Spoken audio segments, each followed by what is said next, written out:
Based off the Leland T244 Expedition, the HIB Billert 1980 steps into SnowRunner as an extremely useful 4x4.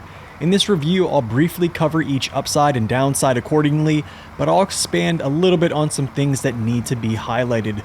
So with that being said, let's get started with the usual order, downsides first. At downside number 1, not a huge deal here to be honest, and it's most likely going to be resolved or has been resolved, is the small collision with trailers with weight. I've noticed this a little less since patches on the PTS, but here's a small incident where it briefly grabs and lets go. It could be a product of a similar overstack, but this could be a small situation that occurs randomly. Oddly enough though, in-game I experienced it, but when I looked into it further on the test map, again, not a big deal, it did not happen on the test map, so it's very minor and just something to note. Before we start with my point here on downside number 2, is the Billert the best 4x4 hauler from a low saddle position? Absolutely. But let's be honest here, not having that second axle in the back inherently makes it less viable than traditional 6x6s. More axles handle weight better and generally suffer less in that configuration, but like I said, it is still the best 4x4 to use in that said configuration. I think we all knew this was going to be on the list somewhere with its small fuel tank, but it does have a roof rack as you probably can see on screen, and some other things we will mention later down the road that makes this not too much of an issue. And the last part about this downside is, which I kind of pushed together into one, is the truck is rather bouncy.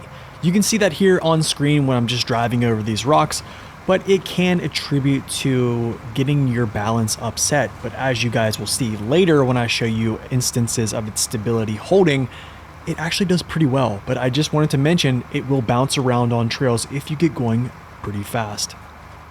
So far, this list has been very minor when it comes to downsides, and I believe that continues here with number 4. The roof rack does give you the little bit of a safety net if this could occur, and it probably will happen to most players, but with a not so favorable damage threshold, power loss, and efficiency loss when you become damaged, it can become a big deal if we also add in our next downside as a factor as well. Closing out this list here, if we look back on our last 4 downsides, the Billert actually doesn't seem that bad, and I think when we look at the pros, you'll probably understand why this truck is so good, and I've kind of hinted at it here even in the cons. But here at number 5, oddly enough, I think is the worst downside of them all, and if I may be so blunt to say, always on all-wheel drive is a curse, especially if you have a gearbox with an all-wheel drive penalty. What do I mean by that? Essentially, you are going to be stuck with a higher consumption, whatever percentage that is, 100% of the time when you have the truck actually on. You could be either just craning cargo or driving on a smooth surface and you incur that all-wheel drive penalty. Personally, I think number 5 is kind of terrible, but it becomes less terrible when we consider what counters it, and that's coming up right now on the upsides. Starting this list, as mentioned, it has always-on all-wheel drive and a switchable diff lock, and I might add that its power is actually really good at 157,000 torque, despite not having those crazy raw numbers we've been seeing as late.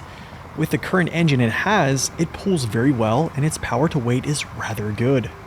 At number 2 here, there are a few cases in the game where you don't actually trade away your efficiency when you upgrade power. And the 1980 is one of those. Its top engine boosts its power and also has better base efficiency than something like a Transtar, a CLT, or the revered Step 310 Echo with its Voin engine option. Having this low base consumption kinda counters downside number 5, and it's quite clear that this will lead to having plenty of uptime to move around the map, because in Season 16 you will be driving a lot. This is one of those areas where I would rather just show you some live footage from stream and a few clips to add to it. But before I do, I will just say I believe its stability has been very impressive, especially when you look at its weight distribution and the footage I'm about to show you.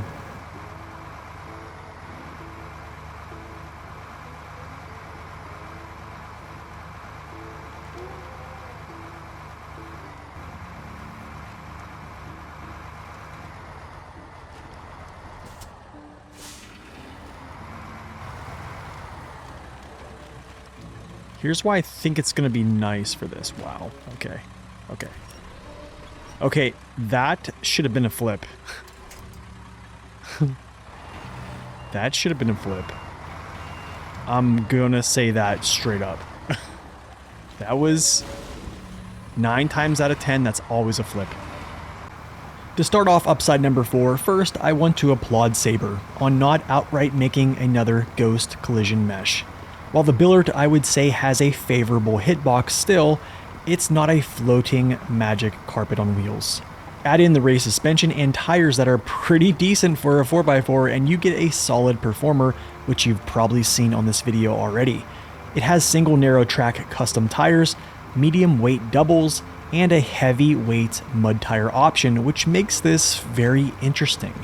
I actually can't believe I'm going to recommend a mud tire option over a double here, but due to the mud tires weighing overall more than the medium weight doubles as a whole, and being equal in weight at the rear part of the vehicle as well, you might want to think about using the heavy mud tire option. Overall though, I think whatever choice you use, the truck has great capabilities and will impress you. Closing out this list, with the off-road 4x4s getting autonomous winches as of recent updates, the Billert also joins this group with essentially one of the best add-ons you can have. The auto winch allows you to play a little bit more risky, but make sure you're close to the trees when you plan to do that. So to recap here, it has good pulling power, great stability, and it's really efficient. Then we add in the autonomous winch. Pretty great, right? Oh, and other than its engine being a little less durable than I would like it to be, its other components can take a few hits before becoming damaged. So in conclusion, the HIB Billert 1980 is for sure one of the best off-road class 4x4s in the game, and I would trust it more than any other off-road truck on the 4x4 caliber if you compare them. The Croc is a wrecking ball, and I've driven it without care, my review shows as much, but it doesn't have the auto winch, range, tire size, weight, and add-ons the Billert does. I could also make a lot of cases for the Billert over the 566 Alpha, the Action, the Warthog, the Tatra T805, and the Azov Sprinter, but we won't even talk about the Sprinter, it's not really even one people use. In closing, the Billert doesn't boast the big numbers when it comes to engine power, and it doesn't have the infamous magic carpet ghost frame thing collision mesh we've been seeing, or being among the tidal wave of super heavies we've gotten in the past as well. But it's better than every 4x4 in its class, in my opinion, without a doubt. Even without all those things mentioned, the Billert does overtake its competition by a pretty large margin and becomes one of the best scouts in the game as well. I might be one of the only folks to still give the standard scouts a shot, but in truth the Billert fills multiple roles with excellence, making it an easy pick to tackle some hard jobs and scouting like I just said, because it has that custom add-on as well. So with that being said, y'all, I really hope you enjoyed the review and possibly learned a few things along the way as well. So until next time, y'all, God bless and stay upright.